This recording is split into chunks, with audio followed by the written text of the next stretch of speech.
सोलापुरातील प्रसिद्ध physician doctor Shirish Walsankar यांच्या आत्महत्येप्रकरणी मोठी बातमी समोर आली आहे. डॉक्टर वळसंकर यांनी आत्महत्येला प्रवृत्त केल्याप्रकरणी एका महिलेविरोधात गुन्हा दाखल करण्यात आला आहे. वळसंकर यांच्या हॉस्पिटलमध्ये प्रशासकीय अधिकारी म्हणून काम करणाऱ्या मनीषा मुसळे माने हिच्या विरोधात गुन्हा दाखल करण्यात आला आहे. आत्महत्येपूर्वी डॉक्टर वळसंकर यांनी एक चिठ्ठी लिहिली होती. यामध्ये मनीषा मुसळे माने हिच्यामुळेच टोकाचे पाऊल उचलत असल्याचा आरोप त्यांनी केलाय. सूत्रांच्या माहितीनुसार रात्री 10च्या सुमारास पोलिसांनी या प्रकरणी गुन्हा दाखल केला असून रात्रीच न्यायालयाची परवानगी घेऊन आरोपी महिलेला अटक करण्यात आली आहे. या घटनेमुळे खळबळ उडाली आहे. कर्मचाऱ्यांकडून धमकी मिळाल्याने तणावाखाली असल्याची चर्चा. डॉक्टर वळसंकरांना रुग्णालयातील सर्व आर्थिक व्यवहार कागदोपत्री हवे होते, त्यासाठी त्यांचा आग्रह देखील होता.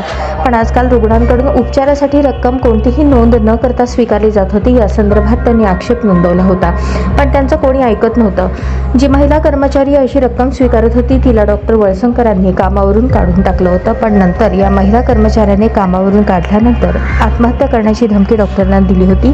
तिच्या धमकीवरूनच डॉक्टरांना पोलिसात तक्रार दाखल करण्याचा सल्ला दिला होता. मात्र डॉक्टरांना ते मान्य नव्हतं. या प्रकरणामुळे देखील डॉक्टर तणावाखाली गेल्याचे आणि त्यांनी असे टोकाचे पाऊल उचलल्याची चर्चा आहे.